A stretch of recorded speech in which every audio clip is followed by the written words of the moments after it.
트럼프 관세 전쟁은 제2플라자 합의 전초전? 한승동 에디터. 미국 연방정부의 부채 총액은 36조 달러다. 이 가운데 지난해 11월 기준 국채 발행액만 약 26조 7천억 달러로 전년 동기 대비 28.5%나 늘었다. 20년 전의 4배다. 증가세가 점점 더 가팔라지고 있다. 부채에 대한 이자 지불액만 연간 1조 달러나 된다. 지난해 미국 군사비가 9,970억 달러였는데 그보다 많은 돈을 정부 부채 이자로 지불한다. 2024년에 만기가 도래한 미국 국채 규모만 약 3조 달러로 추산됐다. 갚든지 또 다른 국채 발행 등으로 빚을 내서 빚을 막아야 한다. 이자와 배당 등의 제1차 소득 수지도 지난해에 적자로 돌아섰다. 금융투자로 외국에서 받아오는 돈보다 내줘야 하는 돈이 더 많아졌다. 그리하여 연방정부 연간 재정적자 규모가 1.8조 달러나 된다. 지난해 무역적자도 1.21조 달러로 지난 10년간 1.6배로 늘었다. 조 단위 달러의 쌍둥이 적자다. 40년 전인 1985년에도 미국은 심각한 쌍둥이 적자에 시달렸다. 그것을 해소하기 위해 그해 9월 영국, 프랑스, 독일, 일본의 재무장관과 중앙은행 총재들을 뉴욕의 플라자 호텔에 불러 모아 달러에 대한 그 나라들의 통화 시세를 강제로 끌어올리게 했다. 그렇게 해서 미국 달러 시세가 상대적으로 내려가야 미국 수출이 늘고 고용과 소비도 늘어나 무역 및 재정 적자를 해소할 수 있다. 특히 막대한 대미 무역 흑자를 내고 있던 일본 엔화 시세를 끌어올리라고 압박했고 일본은 받아들일 수밖에 없었다. 그 플라자 합의로 일본의 엔 시세는 그 다음 해에 2배로 뛰었다. 1달러 이꼬르 240엔대였던 엔 시세는 1달러는 150엔대로 뛰었고 1990년대 이후 최고조기엔 1달러는 80엔대까지 올라갔다. 플라자 합의를 주도했던 로널드 레이건 정부 재무장관 제임스 베이커는 그때 엔화 가치 절상의 애초 목표치는 10%였으나 뜻밖의 25%가 됐고 그 뒤 손을 쓸 수도 없이 올라갔다고 회고했다. 어쨌거나 그것이 잃어버린 30년이란 말을 듣게 된 일본 장기 불황의 시작이었다. 그 여파는 40년이 지난 지금까지 이어지고 있다. 일본 정부의 대응 정책 실패 탓이 적지 않겠지만 그때 무너진 일본은 재기하지 못했다. 플라자 합의로 엔 시세가 급등하면서 수출이 타격을 받고 경제가 위축될 조짐을 보이자 일본 정부는 금리를 대폭 인하했다. 그렇게 해서 풀린 엄청난 돈이 부동산 투기로 쏠리면서 거대한 거품이 형성됐다. 1990년대 초 거품이 꺼지면서 부동산 가격이 폭락했고 가계와 투기꾼들, 그들에게 저리로 막대한 자금을 대출했던 금융기관들이 연쇄도산하거나 부실화하면서 일본의 잃어버린 세월이 시작됐다. 일본 경제가 망가지는 대신 미국 경제는 궁지에서 벗어나는 듯했으나 그것은 영원한 해결책이 아니었다. 지금 미국 경제는 40년 전의 플라자 합의 때보다 사정이 더 나빠졌다. 1985년 당시 1200억 달러였던 미국의 무역 적자는 지난해에 1.21조 달러로 10배가 됐고 재정 적자도 당시 2100억 달러에서 지금 1.8조 달러로 9배로 늘었다.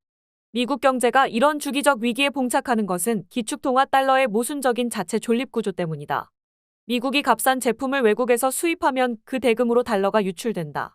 수출 대금으로 달러를 벌어들인 수출국은 그 돈을 미국 국채 매입 등을 통해 가장 안전한 자산인 기축통화 보유국에 다시 투자한다.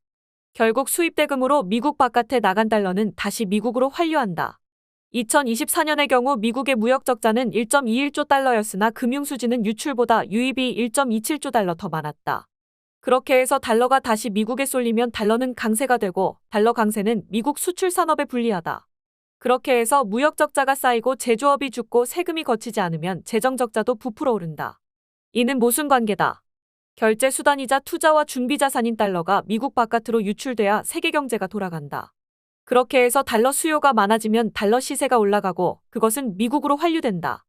그럴수록 수출 경쟁력이 떨어져 수입은 늘어나고 수출은 줄어 미국 제조업은 무너지고 무역 적자와 재정 적자가 늘어난다. 이는 결국 결제와 투자, 준비 통화로서의 달러의 신뢰성도 흔들게 된다. 이처럼 기축 통화의 유동성 공급과 그 통화에 대한 신뢰성 유지가 양립할 수 없는 딜레마를 트리핀 딜레마라고 한다. 1960년대에 벨기에의 경제학자 로베르 트리핀이 제창했다. 이런 모순 구조 때문에 미국 달러와 미국 경제는 주기적으로 위기에 봉착한다. 트리핀 딜레마를 피하는 한 가지 유력한 방안은 독일처럼 자국통화 마르크를 기축통화로 내세우지 않고 유로 같은 공동통화를 기축통화로 세우는 것이다. 1944년에 2차 대전 이후에 국제금융질서를 새롭게 짠 브레턴우즈 회의 때 존 메이너드 케인즈는 가상의 국제공용통화인 방코르를 기축통화로 세우자는 안을 냈으나 미국은 거부하고 달러를 내세웠다. 기축통화국이 갖는 경제 및 안보군사상의 막대한 특혜 때문이었다. 지금 트럼프 2.0 정부는 기축통화 유지에 따르는 딜레마를 고율의 관세를 교역 상대국에 부과하는 난폭한 관세 전쟁으로 돌파하려 하고 있다. 트럼프 정부 관세 전쟁의 궁극적 목표가 제2의 플라자 합의를 도출해내는 것이라는 얘기들이 돌고 있다. 그 1차적 목표는 무역 적자와 재정 적자, 즉 쌍둥이 적자를 해소하는 것이고 그 방법은 달러 시세를 떨어뜨리는 것이다. 지금 그 일을 주도하고 있는 사람이 대통령 경제자문위원회의 스티븐 미런 위원장으로 알려져 있다. 트리핀 딜레마를 자주 입에 올리던 그가 지난해 11월에 발표해서 유명해진 논문이 글로벌 무역 시스템 재구성을 위한 사용자 가이드다. 달러 가치 절하를 통한 무역 적자 및 재정 적자 문제 해결이 그 핵심 주장이다. 미국의 주요 교역 상대국들의 통화 가치를 높이도록 압박해 달러 가치를 상대적으로 낮춰야 한다는 미런의 주장은 40년 전의 플라자 합의 때의 미국 재무장관 제임스 베이커의 그것과 다르지 않다. 트럼프가 미런을 지난 3월 CEA 위원장직에 기용한 것은 그의 그런 주장에 공감했기 때문일 것이다. 일본경제신문 5월 19일 기사에 따르면 트럼프 정부는 달러 가치 절하 외 외국에 대한 막대한 국채이자 지불을 줄이기 위해 지금 각국이 보유 중인 미국 국채를 100년 만기 무이자 채권으로 교체하는 논의를 진행하고 있다. 열심히 생산해서 수출한 대금을 기축통화인 달러로 받아 미국 국채에 재투자하는 것은 자산의 안전한 보관과 매각이익, 안정적인 이자 수익을 바라고 하는 일인데 그것을 사실상 포기하라는 요구를 받아들일 교역국이 있을까? 트럼프의 관세 전쟁이 바로 그 무리한 요구를 받아들이게 만드는 비법으로 고안됐다는 얘기들이 있다. 고율 관세가 무역 적자를 줄이고 재정 수입을 늘리는 것만을 목표로 하고 있는 것이 아니라 그것을 100년 만기 무이자 국채로의 교환을 수락하게 만들 인센티브 내지 압박 수단으로도 활용하려 한다는 것이다. 무이자 국채로의 교환을 받아들이면 고율 관세를 면하게 해주겠다는 딜이다. 100년 만기 무이자 국채로의 교환만 딜 대상이 아닐 수도 있겠다. 예컨대 미국산 무기나 농산물, 에너지를 얼마치 이상 사라거나 몇백억 달러 이상을 미국에 투자하라거나 방위비 분담 명목의 미군 주둔비를 대폭 올리라거나 일본과의 협력을 동맹으로 격상하고 남북 통합을 포기하라거나 반도체와 배터리, AI 등 첨단 기술을 공유하고 알래스카 천연가스 개발 참여를 확약하라는 등의 요구를 고율 관세 부과 면제 조건으로 제시하지 않을 것이라고 확신할 수 있을까? 뉴욕 플라자 호텔이 아니라 플로리다의 트럼프 사저에서 진행되고 있는 이 플라자 합의 2.0을 그 사저에 이름을 붙여 말어라고 합의라고 하는 모양이다. 니케이에 따르면 플라자 합의 한 해 전인 1984년에 투자 전문가이자 경제사가이기도 한 스콧 베선트 재무장관의 스승격인 유명한 펀드 매니저 조지 소로스가 막대한 무역 및 재정 적자로 연명하는 미국 달러의 제국주의적 순환체제가 막다른 골목에 다다랐다는 경고를 했고 그 다음 해에 플라자 합의가 강행됐다. 미런의 구상이 나온 지금의 미국의 상황이 40여 년 전의 그때와 닮았다. 사정은 그때보다 더 어렵고 다급해졌다. 지금처럼 쌍둥이 적자가 계속되면 달러의 유출도 계속될 것이다. 이미 달러는 너무 많이 풀렸다. 세계의 GDP는 지난 20년간 2.7배가 됐으나 달러 공급 총량은 5.4배로 늘었다. 달러 과잉 공급이 전 세계적인 자산 거품과 달러 신뢰도를 떨어뜨릴 위험을 안고 있다. 여기에 4월 2일 트럼프의 상호관세 발동 뒤 미국은 주가 폭락, 달러 약세, 국채 가격 하락이라는 트리플 약세 사태를 맞았다. 통화와 채권 전문가인 베선트 재무장관이 조지 소로스처럼 위기의식을 가질 수밖에 없는 상황이다. 지금 런던 금융시장 유행어가 탈달러라고 한다. 기축통화 달러의 신뢰성에 금이 가고 있는 것이다.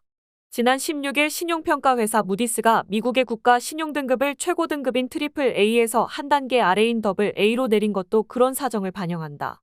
무디스는 평가절하 이후로 역대 미국 정권과 연방의회는 매년 거액의 재정적자와 금리 부담 증가를 반전시킬 수 있는 조치에 합의하지 못했다. 현재 검토되고 있는 예산안도 재정적자의 대폭 삭감 전망이 보이지 않는다며 다음과 같이 지적했다. 향후 10년간 정부 세입이 대체로 현 수준을 유지할 것으로 보이는데 사회보장 지출이 늘고 재정적자는 확대될 것으로 예상된다.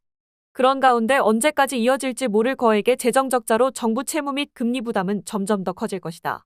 무디스와 함께 이른바 3대 평가기관에 들어가는 S&P와 피치는 이미 오래전에 미국 국가평가 등급을 낮췄다. 이런 상황에서도 그 나흘 전인 12일 공화당이 장악하고 있는 연방의회 하원 지도부가 제시한 감세법안은 25에서 34회계 연도에 10년간 약 4조 달러 감세 내용을 담았다. 감세 대상 대부분이 기존 상태의 단순 연장이어서 감세 효과로 경기가 좋아지고 그것이 세수 증대로 이어질 가능성이 없는 재정 적자만 더 키울 감세다. 이 혼돈 중에 정부와 의회가 따로 놀고 있는 것이다. 지난 4월 말 밀원 위원장이 헤지펀드 시타델 등 10여 개의 유력 금융기관 수장들을 소집해 비공식 회의를 열었을 때 이미 그가 불확실한 전망 때문에 흔들리는 금융시장에 대한 위기의식을 토로했다는 얘기가 흘러나왔다. 트럼프가 상호관세 발동 90일 유예를 선언하고 중국과 145%까지 갔던 관세율을 115% 깎기로 서둘러 합의한 배경에 베선트와 밀원의 그런 위기의식이 깔려 있었을 것이다. 베선트가 강조하는 리밸런스는 쌍둥이 적자를 줄여 달러 과잉 유동성도 줄임으로써 달러의 신뢰성을 높이겠다는 달러 방위 전략이라고 할 수 있다. 국채의 100년 만기 무이자 채권으로의 교환 얘기까지 나온 말어라고 합의도 그 연장선상에 있다. 일본이 미국 국채 최대 보유국이긴 하나 그 핵심 협상 상대는 중국이다. 미국의 대규모 무역 적자 및 재정 적자 뒤에는 중국이 있다. 2001년 세계무역기구 가입 이후 막대한 무역 흑자를 축적해온 중국 자금의 미국 환류는 주택대출 채권 등의 형태로 미국 부동산 거품 조성에도 일조했다. 그 거품이 터진 것이 2008년의 비우량 주택담보대출 거품 붕괴였다. 미국은 대중 무역 적자를 줄이기 위해 위안화의 평가 절상을 요구할 가능성이 높다. 보유 중인 미국 국채 대량 매도도 막으려 할 것이다. AI와 반도체 등 첨단 기술 제품과 제조 장비 수출 규제 완화를 고율 관세 면제와의 교환 조건으로 제시할지도 모른다. 중국은 제조업이 GDP의 25%를 차지하고 있어서 미국 요구대로 위안화 가치를 절상하면 수출길이 막히고 대량의 실업자가 발생한다. 부동산 경제 붕괴로 소비가 얼어붙어 심각한 장기 불황에 빠져 있는 중국이 그것을 감당하긴 어려울 것이다. 중국의 공업 생산액은 이미 세계 전체의 30%를 차지해 미국의 2배다. 전기 자동차 등 많은 전략산업 분야에서 미국과 경쟁하고 있는 세계의 공장에게 생산을 줄이고 수출을 줄이라는 요구가 먹혀들까? 2008년 리먼 쇼크 때 대미 투자 손실을 경험한 중국은 미국 국채 보유량을 최대로 보유했을 때의 절반 수준으로 이미 줄였다. 대미 수출로 확보한 달러를 지금은 1대1로 관련국 지역에 대한 투자로 돌리고 있다. 중국 수출의 46%가 이들 지역으로 향하고 있다. 이들 지역과의 교역으로 얻는 흑자의 GDP 대비 비중이 크지는 않지만 무역의 미국 의존은 착실히 줄여가고 있다. 무역 적자와 재정 적자가 40년 전에 9에서 10배나 되는 미국의 말어라고 합의 협상 상대는 만만한 동맹국 일본이 아니라 패권을 다투는 중국이다. 게다가 중국은 플라자 합의에 동의해준 일본이 그 뒤 어떻게 됐는지도 잘 알고 있다. 관세 전쟁 압박이 그런 중국에게 통할까? 트럼프가 관세 전쟁을 고집할 경우 미국의 수입액은 향후 10년간 7조 달러가 줄어들 것이라는 추산도 나와 있다. 그렇게 되면 그만큼 외국 자본의 유입과 축적도 줄어들어 이제까지 외국 자본이 매입했던 국채도 미국 국내에서 소화해야 한다. 달러 시세 하락으로 일부 제조업이 혜택을 받겠지만 30년 뒤 미국의 임금과 경제 규모도 7~8 줄어들 것으로 예상됐다. 달러를 지키기 위해 시작한 관세 전쟁이 오히려 달러 자멸을 앞당길 위험이 있다.